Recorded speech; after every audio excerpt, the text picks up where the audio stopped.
Okay, there is so much to talk about. We're going to get to our panel right now.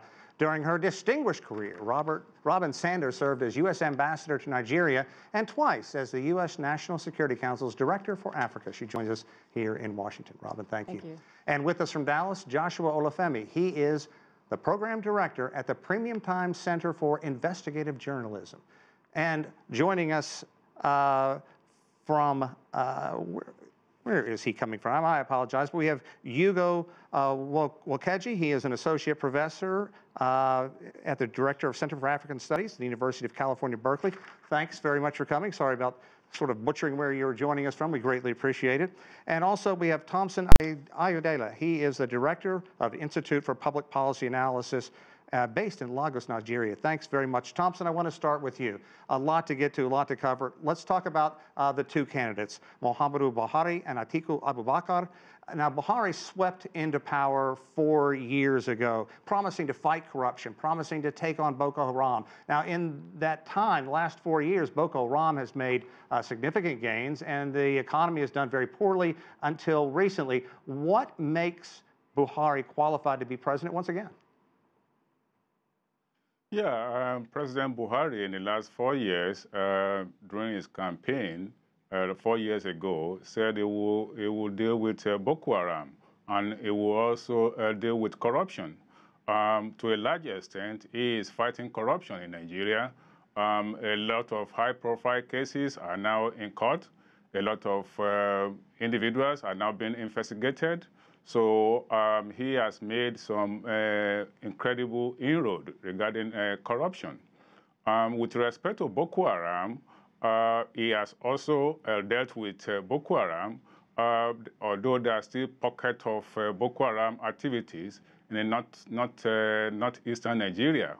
However, the situation now is not what it was 4 years ago, when election was postponed for about 4 weeks or 6 weeks before the election could be held in that part of Nigeria.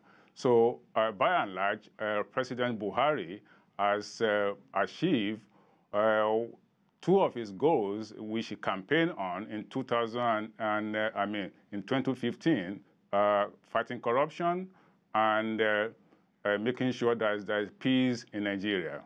Hugo, I wanted to get you to weigh in on that. Firstly, react just a little bit to what Thompson said, but I also want to talk about Abubakar, because he was vice president from 1999 to 2007. There were all kinds of allegations of corruption, which he denies. What makes him qualified to be the president? Thank you very much. I have to quickly correct one error in my introduction.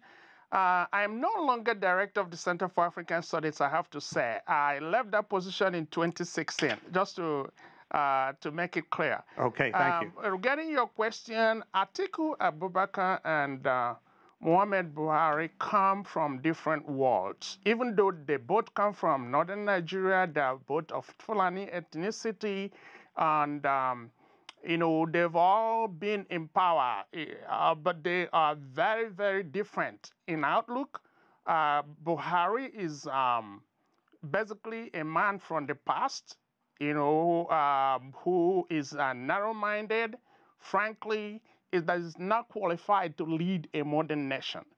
Atiku, on the other hand, is a cosmopolitan guy, a guy who is known to make things happen. I have to say, I'm not the spokesman for Atiku or anything. I'm not in contact with his campaign or anything, but I'm just looking at it as a Nigerian.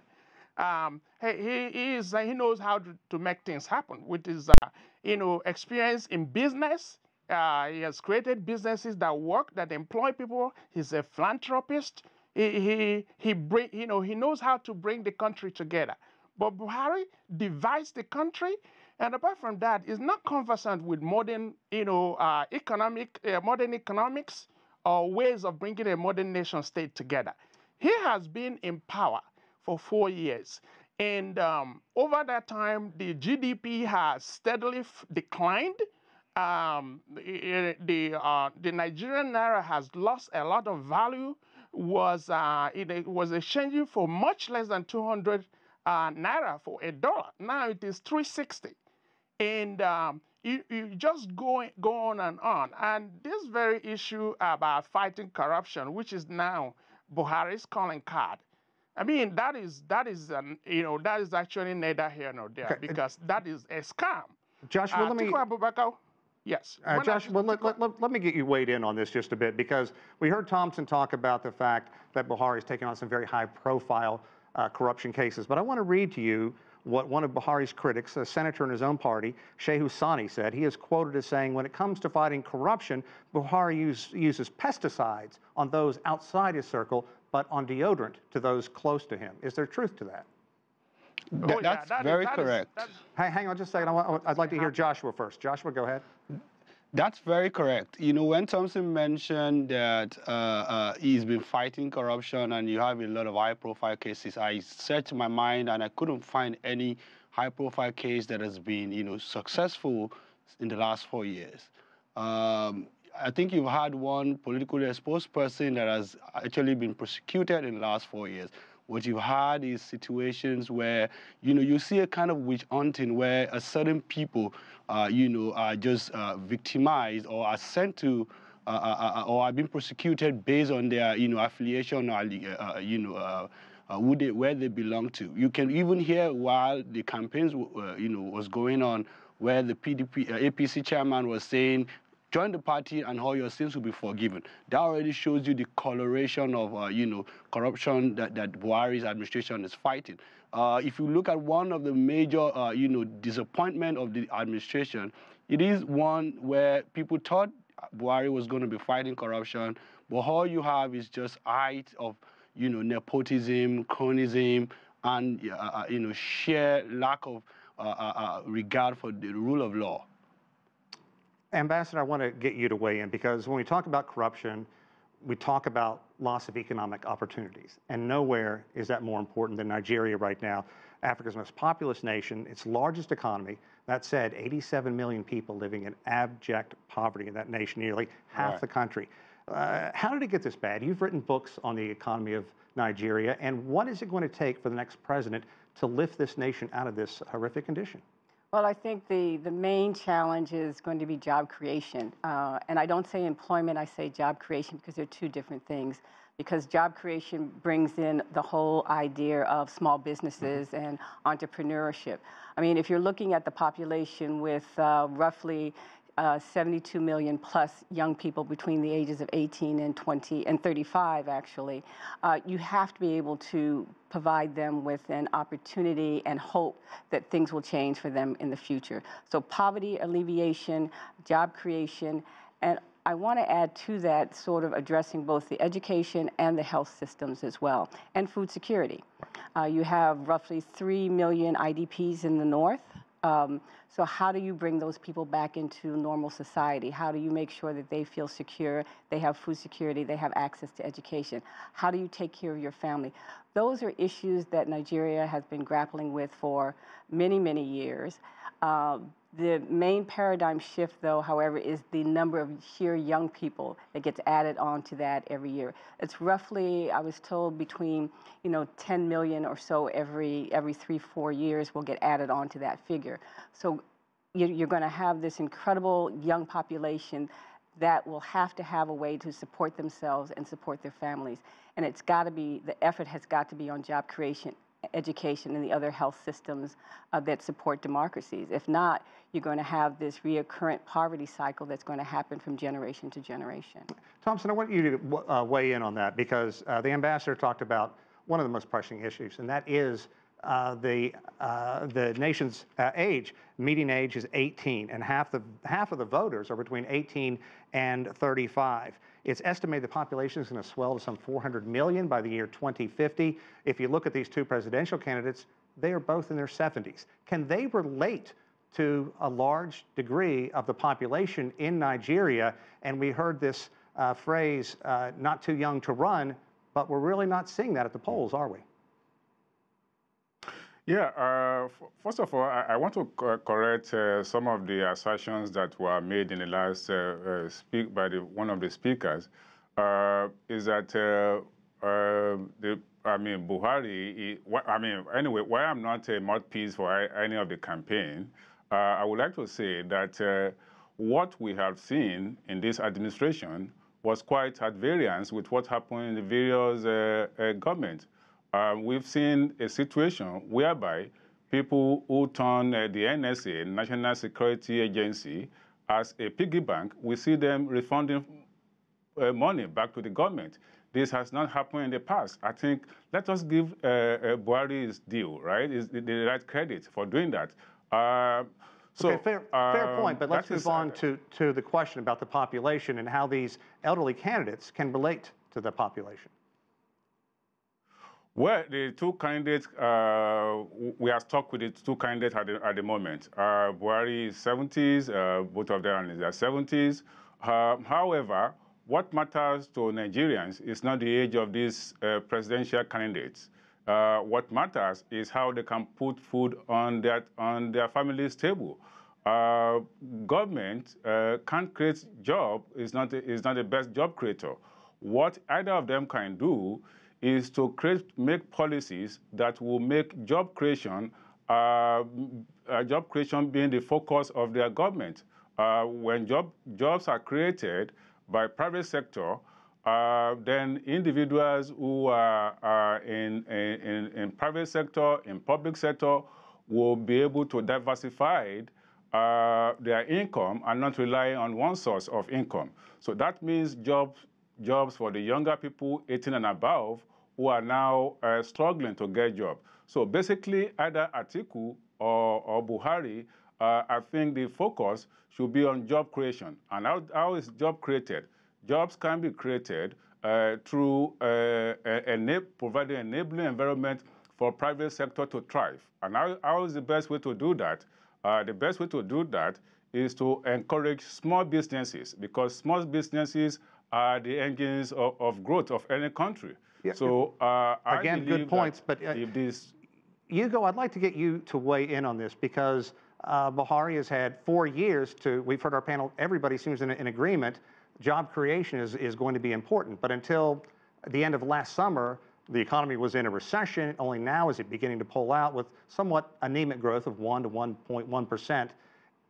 Is he the candidate to generate the energy needed to find new jobs for this population? Yes, I think that Buhari has passed his sell-by date.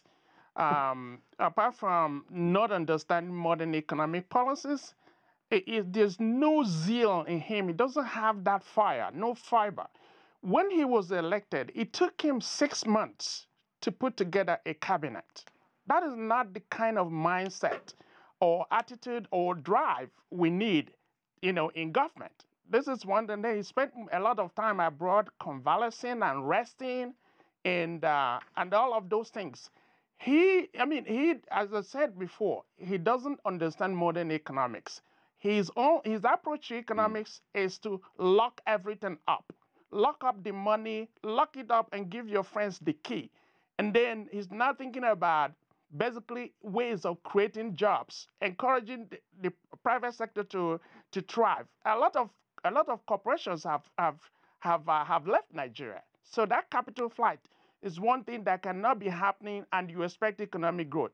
And another major issue, which I believe the ambassador forgot to mention, is this security situation. Apart from Boko Haram, there are these Fulani herdsmen running, rampage in the whole country, murdering people, and murdering communities in cold blood, killing them off and damaging everything, their crops, and all of that, displacing them.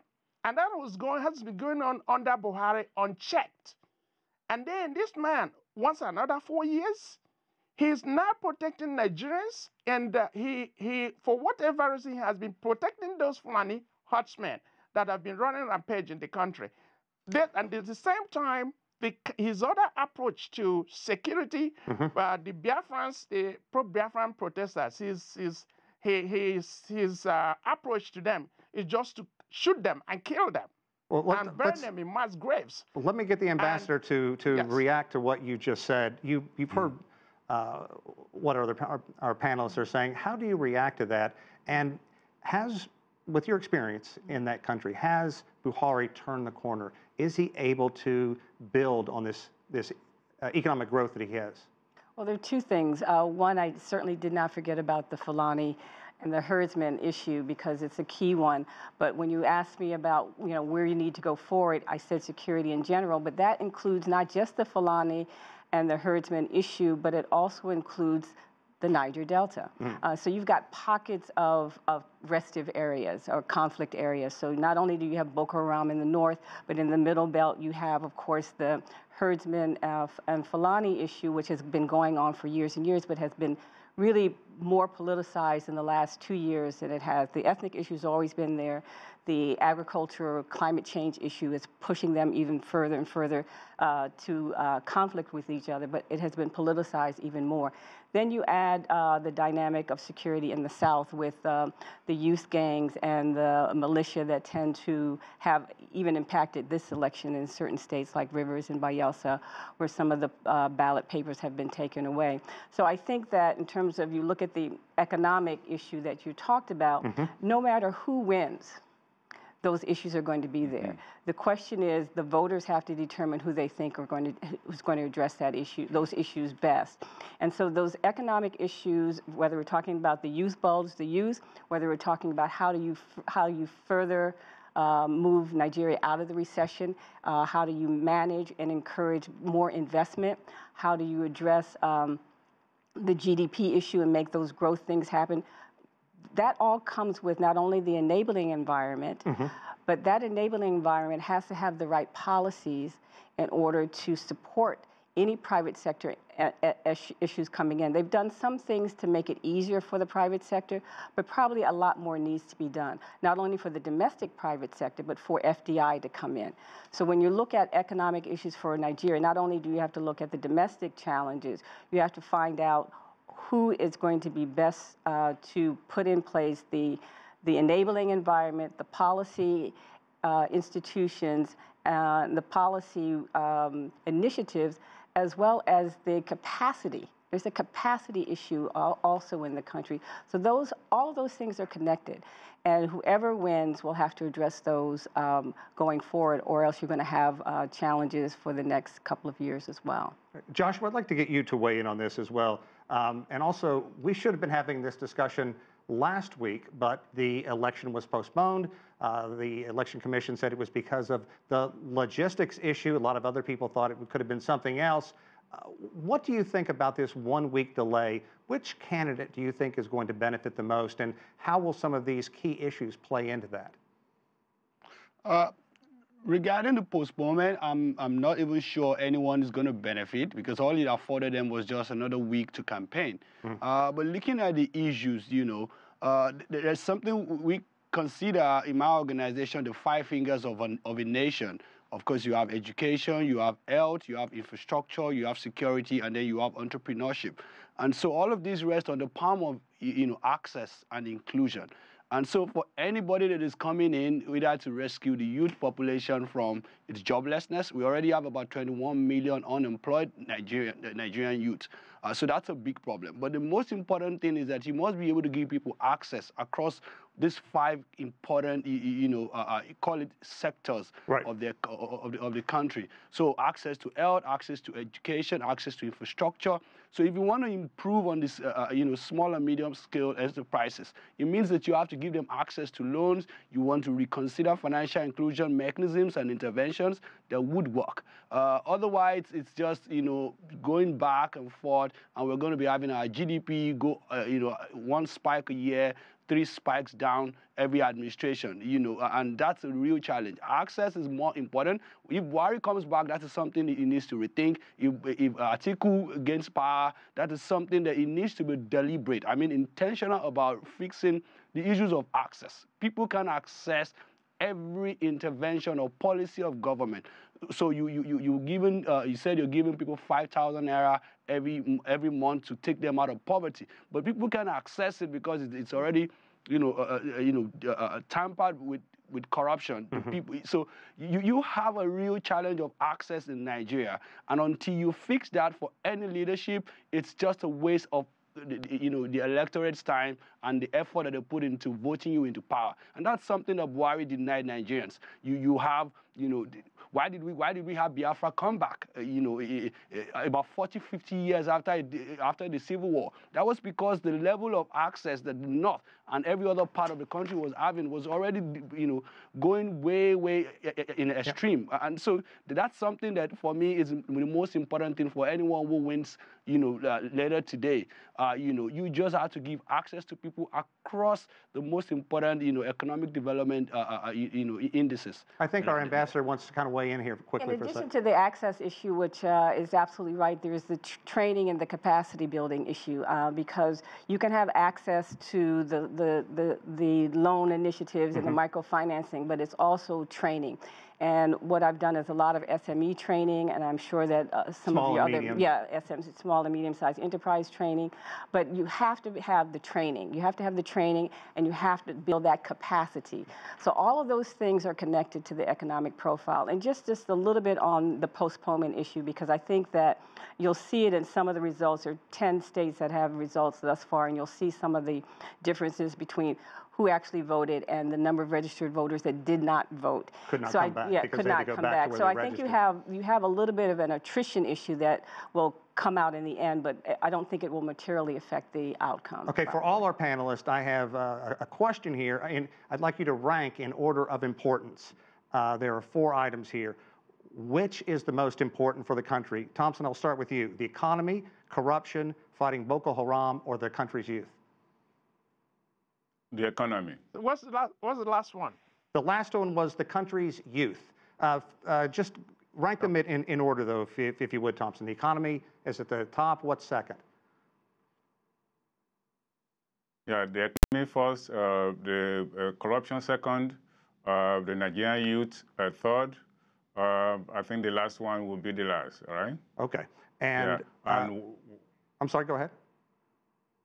Yeah, and why economy? Because one of the key challenges that Nigeria is facing right now is mostly economy. And when the economy is right, then everything will tend to be right, because people who are jobless, who doesn't have job, are mostly there is a tendency to be involved in either one activities or the other, which is against the law. We have Boko Haram, we have iPod, we have people in the middle belt. So those are the offshoot of lack of job in Nigeria. Okay, and if whoever wins this...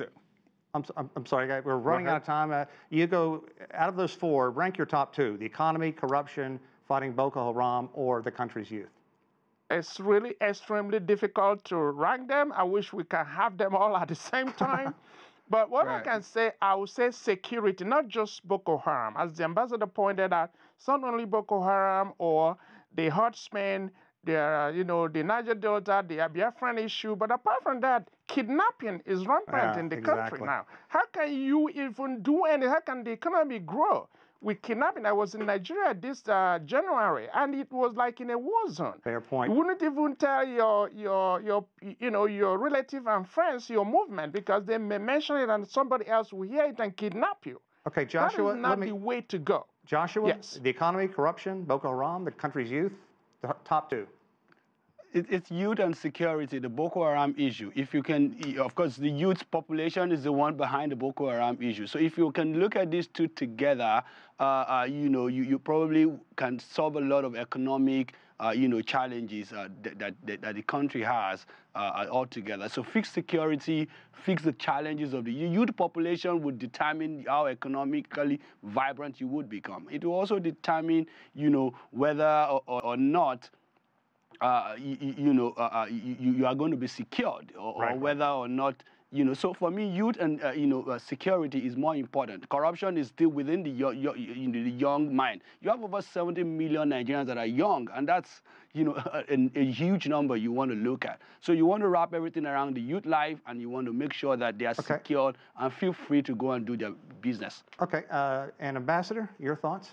I would say security in the economy, because to me those are the main pillars under which everything else can fall. Because if you address security, I talked about the enabling environment before, that's part of the enabling environment. How do you make the environment safe because money is a coward. It doesn't like to come where there's no security. So, you know, the other part to that is, you know, a lot of youth get pulled into the security framework issue because they don't have jobs. The economy is not there to generate the jobs. So to me, if you have security and economy as your main pillars, then everything fits under that, helping your youth, fighting corruption, and providing the enabling environment for all of that to happen. I would like to thank our guests, Hugo, Joshua, Ambassador Thompson. Thank you all. Where does the time go? It was a very energetic debate. I enjoyed it. And that does it for this edition of The Heat. I'm Sean Calebs in Washington, D.C. Thanks very much for being with us.